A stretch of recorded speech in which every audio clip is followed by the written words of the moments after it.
As the market falls and rolls over and the world's strongest and greatest growing companies are handing over so many gains, we actually look to the ASX to find the best dominant themes right now. Within the Launchpad, we see an emerging theme, and that's different to the one that's actually lighting up as the best performing companies, the whole group of companies that are momentum leaders right now. Gary Glover's been through the list and is going to walk us through the top 5 picks of each one. Good morning, Gary. How are you? Yeah, good, Chris. So you're looking into the momentum leaders. This list you get on a Thursday afternoon at the same time as members. They send through their requests. Hopefully I've marked up their charts and they're going to compare their notes with yours to improve their trading knowledge. What stands out to you in the momentum list this week? Obviously that that kind of lithium, the sort of the battery stocks there. They're the ones that have probably been the strongest there. There's a few other players in there, but that's definitely, number one there, obviously called lithium there. But you've just got, you're just sort of littered with those sort of stocks there, and look, they've been incredibly strong there, Chris, as well. It's funny how you go back to, I don't know how long it was ago. The lithium names sort of hit the the launch pad there.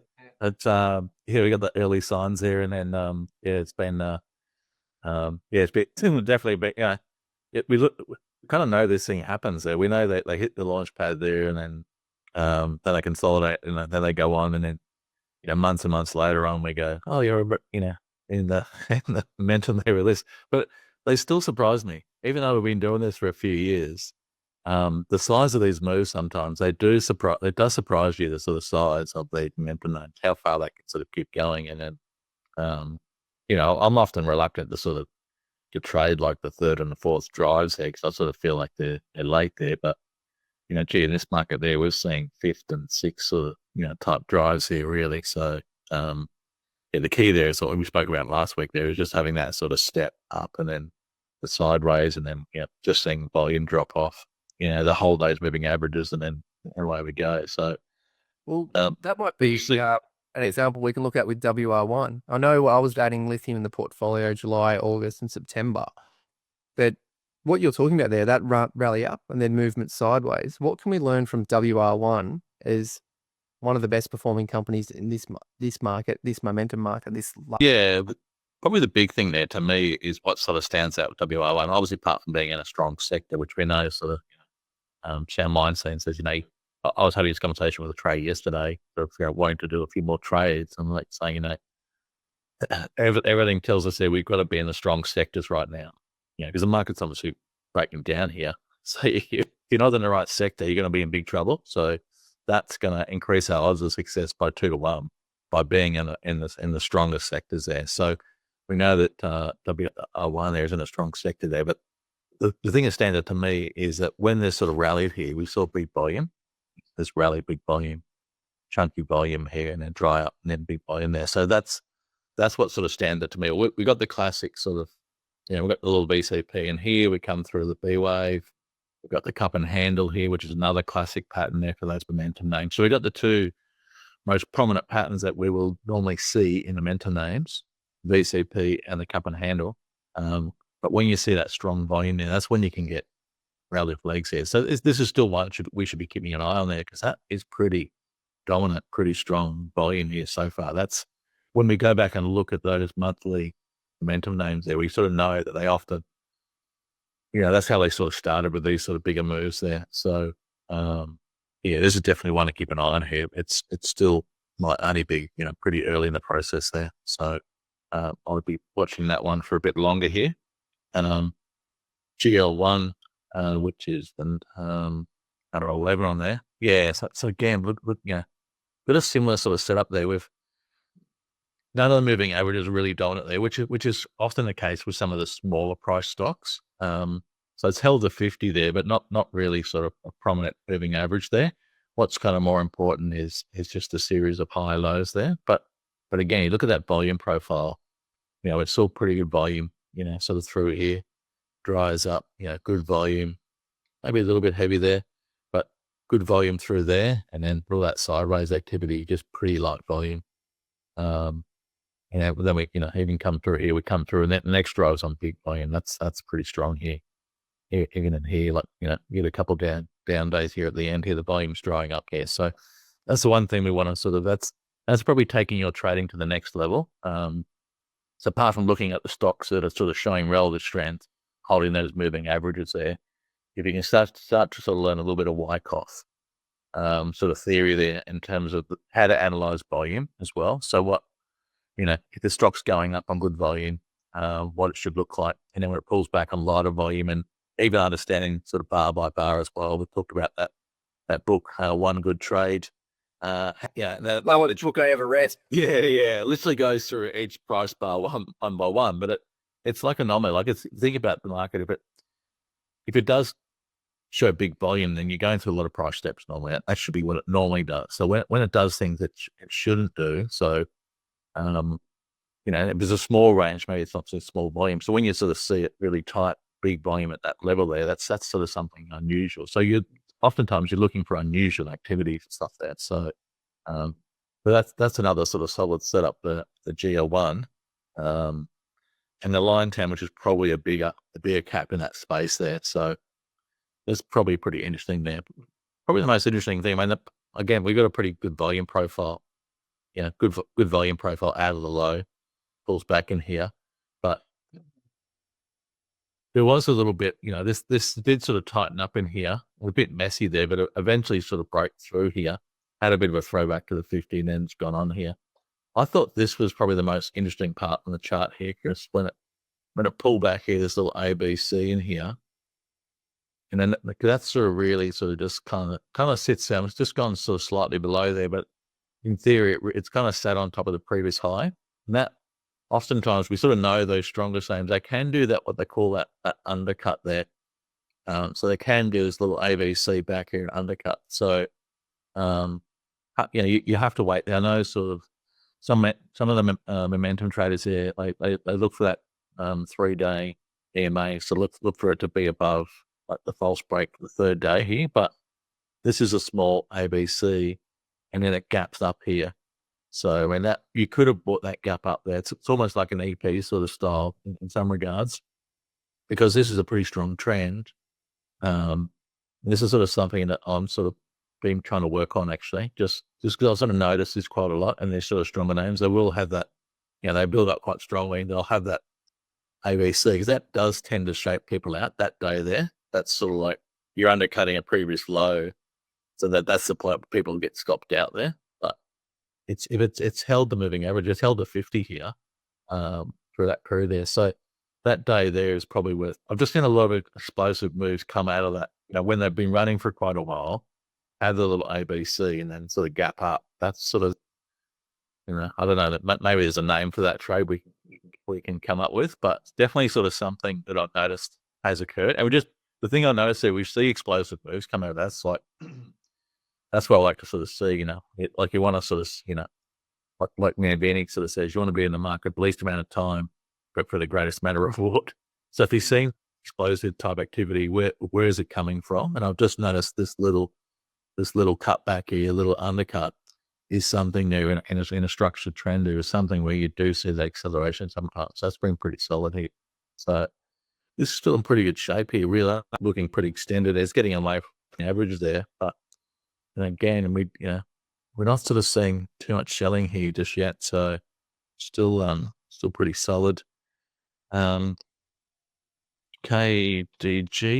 I think that's right. KGD, so Kula Gold, they do have a lot of gold, but they also have a tenement on the side that does have lithium exposure. So crossing paths. Yeah, I like this one here just because it's sort of got that classic VCP. So again, we've got that show of strength there with the stocks up more than 100%.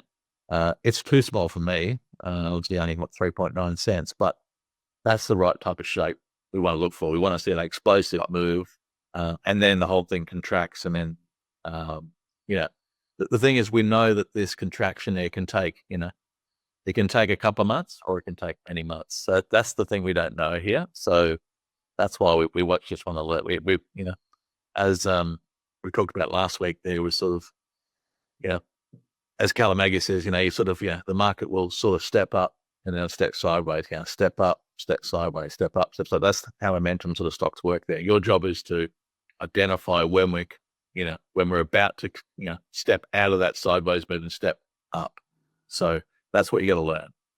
How to, what stocks do when they come out of that sideways consolidation there. So because we know that they can go sideways for a long period of time. So we have to sort of learn how they come out there. So Well, this chart here, this is one that I've studied in great detail, and I did it a lot throughout 2012 through 2015, and looking for all the high and tight flags that I could on the ASX. So we're looking at the 0.6 to 0.9 cent in September, and then rally up. So easily put on 100%. That's no doubt. That first flag you've highlighted there, no volume, and then pushes on and does it again. yeah, that's a nice little flag there, isn't it? Yeah, just that you're right. There's no selling going on in there as well. And then once it comes through here, you could buy that real break there. Yeah, the B wave, and then it possibly is doing it again right now. So that movement throughout October into halfway of November, if you kind of draw a downtrend line across the closes or the open, so the bodies of the candles, you're at like almost a 45 angle. Then the volume dries up for the first and second week of November. There's almost nothing, and then right where you've highlighted, there's that huge volume breakout. It breaks that downtrend line. It does. I don't know. You tell me whether there's a B wave break in there or not. Not yet, but yeah.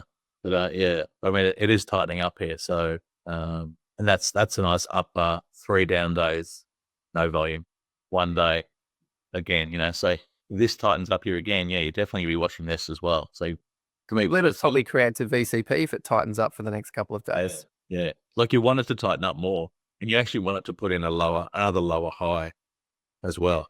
Then you sort of get that, you just get a better setup there. I think I missed one there. Yeah, this one was a nice one. I missed actually 2 weeks ago. Oh, week ago, Chris. That was ORA. See, I pulled back there.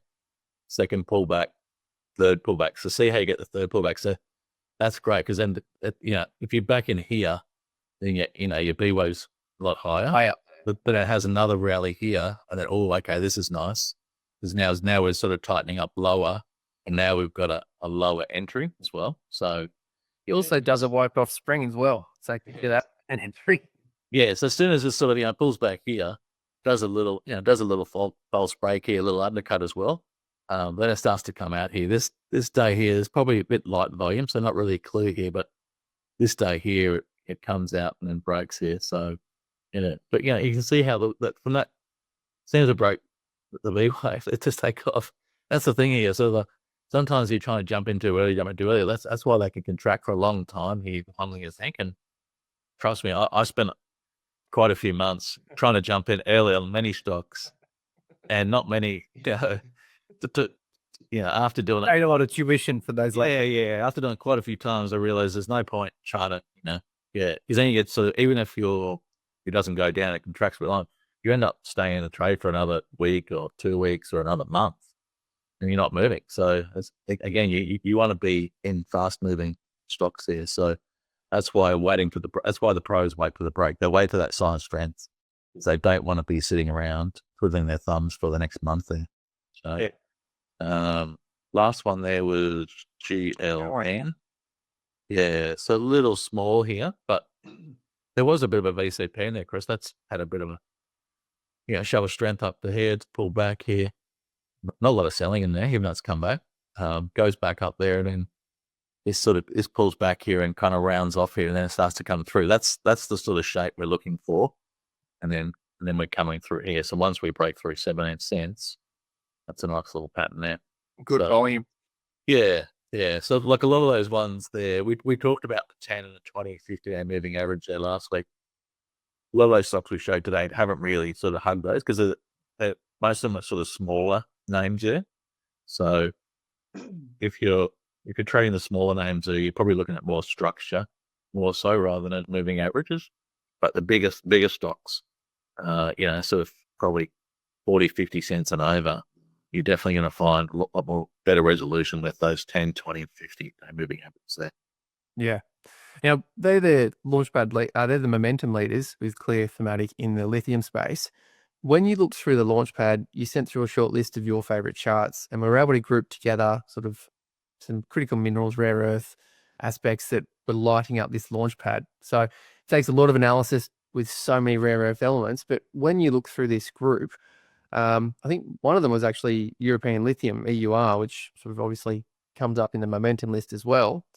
Is that what's standing out to you in the launchpad this week? You're a bit mixed in there. So definitely quite a few different names in there. So still got some of those within names. So it might be, got to be careful with those coming on the launchpad this late, So, so that's often a warning. That's you're not getting in laggards as well if they're coming on late here. So got to keep that in context there. But yeah, a bit of a mix in there. But I think it's it's funny. We were just talking off there beforehand. Today the market's off pretty hard. So when the market's been trending down for a little bit and pretty weak, and then you're off, the market's up 100. That's a pretty negative down day for the ASX. This is the type of day where you want to look twice as hard at who's holding up the best. This is the day that matters more than most others. So which You stocks? get so much more information out of this, right? Yeah. So which stocks are actually holding up? What sectors are actually buoyant here today? So, so I've got stopped out on something today, Chris, but like 5 out of my 7 are up. That's pretty good on a day where 150 down. So yeah, 2 of those are shorts, so they're going to be down. We're going to be up. Sorry. So, but the other sort of the other 4 were pretty good. There only sort of 2 come off here. So one got stopped out, the other one sort of came back near my stop, but it's still hanging pretty tight. So, but these sort of days are really important to sort of see who's holding up, who's sort of strength, and then also what sectors are holding up as well. That's as we know, that's super important. Then PMT was number 2 on the launchpad there. So that EUR that had that big move there, which is what we get attracted to when we see that big 100 terms that day there. But we want to sort of see them pull back and stay in the top half, really. Top 30 or better. When they come back, particularly below the 50. I mean, we were just talking off there before how I've really showed a lot of constraint here recently, where I'm only taking the BCPs that are sitting above the 50. The only trades that I've been no good in the last month there is when I've tried to buy stocks onto the 50-day moving average. But since I've been waiting for them to break the 50, it's stopped me getting in too early quite a few times. And the ones that are failing are often below the 50, and the ones that are succeeding are often above the 50. And sort of, the stats are there, Chris. We know that, the odds of success are 2 to 1 if we're buying above the 50-day moving average. So, I mean, that's, that was your stat. You can, which is ringing my ear for like the last few months. So, I think it's really important, particularly in this sort of period here. Right now, market's breaking down, growth's breaking down. We're seeing distribution days. We're breaking below 50 moving average. We've got all the negative signs there. To me, the NASDAQ spraying through the 50 as well. That's pretty negative. And yesterday, the market bounced back. You could see the growth names, low volume, not a strong market there. So it's a weak market here. So you got to be extra more diligent on what trades you are taking. Got to be in the right sectors. You also want to be in a reasonable strong position as well. Don't want to be taking any stocks and weak positions there, because you can come undone here. So got to be extra vigilant at the moment there. And cash is a position, as they say, Chris, as well. So Definitely. But Peeps was that was the other one. Looked pretty good there. It's funny. It's sort of stock that I sort of have followed this stock a bit, actually. That had a really strong move out of the low here, and it's sort of going sideways. Yeah, it's a little loose. That's probably the only negative. It's crossed below the moving averages there. But it did maybe can do a little bit of the B wave there, but it's been pretty solid there. But I think the weekly was probably more constructive for me. When I looked at that, I thought that's a pretty good move out of that longer term downtrend. So we've now broken 1 or 2 swing highs, which is really constructive. You want to, but when you see lower high on the long term chart, that's very negative. So you want to break above 1 or 2 old highs. That will definitely, that's often what you need to see for a change of character to occur. then you want to see something impulsive break out there. Then you want to see a bit of the sideways activity. So a weekly chart is probably looking a lot cleaner than the daily. The daily looks a bit loose. The weekly is sort of showing this more as a sideways move here, as like your classic ABC. And then look at that, the volume's pretty strong here. So this is in a pretty strong position here. Really, the weekly looks really good. PMT is one that I know Patriot. They talked about Patriot for a while as being having good ground, So just it may be a bit early in development wise, but yeah, everyone's going to want good ground at the end of the day. So that looks pretty solid to me. Australian Strategic Minerals is another one in that similar space. ASN, yes, that was on the launch pad. Yeah. So, Jay, what's the lesson we take from that? Yeah. Well, so the lesson is that's the type of stock we want to see. We want to see that explosive move, but then we want to see it hold up. So even this, like that's probably came back more than half the range. So it came back below the 50 as well. So, you don't really want to touch this until it breaks above the 50. And then that is a VCP, but it's come back a bit deep. So it's not the ideal scenario. You want to sort of see it hold up here. So this has come back way too deep. It's come back, 80, 90% here. That's not showing relative strength really in the market. It's coming off even harder there. So, we want to see stocks that go up like this, but then we want to see them contract and stay nice and tight here. So that's definitely a no for me on the ASM. Is a real difference in those sort of other stocks there. If you look through them there. BTM. So it's again, this has had that, again, there's that sort of show of strength. Has a bit of a pullback there, but it sort of stays in the top half again. But then the whole thing contracts and tightens up here. Gives you a little falsy in here, like it had a little bit of a B wave break in there, but then it didn't go on with it, and it sort of congested a bit more. And then it eventually does break through here, and then it goes for a run. So, but again, we want to see that strong move out, but then not see it. We want to see it tighten up here. So if it can have a bit of a reaction early, then it's got to tighten up as well. But the higher it stays in the trend, the better there. Yep. This is not a bad looking setup here, Chris, as well, because that's had a pretty strong move. I know it's below the midpoint, but the whole thing is tightening up here. So yeah, it's not the worst of the chart here. But again, we want to sort of see a sign of strength here so far. So, but yeah, that's not the worst position at the moment there. So it's definitely a watch to me. RML. Again, this was looking in a cutty here last week there, just probably a little loose in terms of the move up and the quick way and back. Again, we want to sort of see it. You want to see it go impulsively there, and then kind of hold tight, not sell it too much. This has come back pretty deep here. Now below the 50-day moving average. That's a definite no for me now. But you wanted to sort of see that remain tight there. So it still looks sort of, but maybe could do something in here. But again, that's you're just waiting for the lower high to be broken. You're not in those trades.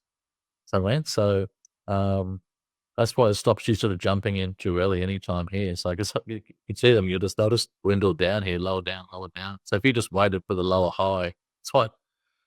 I sort of just keep saying to myself mentally, don't buy anything until you see at least one lower high get broken. You're trying to jump in too early. It just doesn't make any sense. You want to see that sign of strength there. So that's something professionals do all the time, is that they only follow strength. So yeah, we don't want to jump in too early here. That's the key there. If you're new to trading there, don't buy it. Trust me, I was a 20-year veteran trying to jump in early. It doesn't work. So, and if it does work, it's only going to work maybe 2 out of 10, or maybe 2.5 out of 10. It's not going to work that often, enough to make it worthwhile. So, you're better off sort of waiting for that Confirmation. Yeah, wait for confirmation. Wait for the label to be broken, or wait for a sign of strength to appear there. So, yeah. Unless you sort of see like maybe if you follow the market enough and you see that if you see a news related item which you think that's going to move the needle, and then you're pretty confident that's going to break the level that you want. That's the only time that I might actually try and get in early there. But I'll probably only do a half parcel, Chris, as well. I'll start with a half. And then even though I'm convinced that's a great news, that'll drive the share price above my fee wave, I might start with a small and then, I mean, I did that the other day, but I was within about 10 cents of the B wave. So I knew I was going to be pretty close. I was going to be either up 10 cents or down 10 cents in the first 10 minutes. So, that's Bougainville Copper. There was this one extra one, so not quite the BFC. Okay. It is 10 cents depending on your definition, but Bougainville Copper. Yeah. And I want to ask you about, because there's this explosive movement, almost a threefold rise, but they've kicked back a lot quickly. How much is it given up? Is it held on enough? How do you interpret that pullback? Yeah. So again, this is probably our last low here. So it's got, so if you think about the math there, so it's got 50 cents, say $2.50. So it's gone up $2 and now it's pulled back $2.50 back to 80 cents. So it's pulled back literally 80% of that move. So that's not ideal. Okay. So from a percentage point of view, it's not it. But what it does do is it does have a bit of a bounce again and then sort of contract here and then a bounce again and contract there. So it does potentially start setting up here again for another move. But again, we've got to look at a little bit of Wyckoff here. So we see here that we've had strong volume on the way up, which is what we want to see. Has a pretty nasty down day, which we can see one day, but then we want to see volume dry up. Will we see volume dry up the next few days?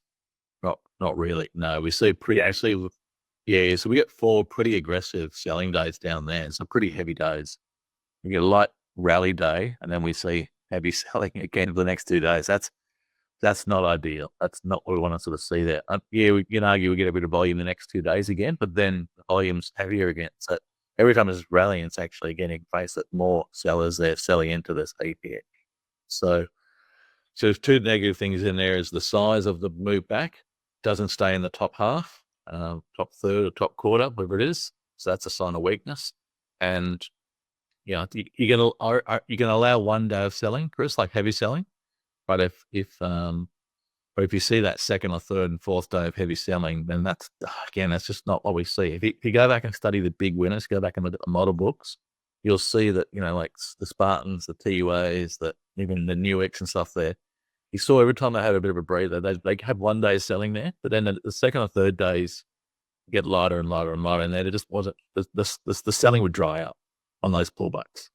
So you just knew that they would sort of, go through a phase there. They very rarely do you see that ultra super aggressive volume selling continue on for a reasonable amount of time and then go straight back up again. That's just not the way it works. We were seeing those leaders have the strength of volume and have a tiny bit of selling, but then the selling would just really light up. It was just over and over again. So that's the sort of, that's why I know some people are saying volume's not that great a tool.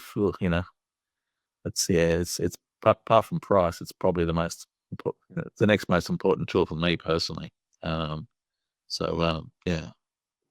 that's a great insight to actually go into the playlist that you've created with all of those model books. For anyone who wants to study them in more detail, there is a whole playlist for Gary's broken down the best companies on the ASX, and his insights is to almost bar by bar as to how to trade them and how to learn from them.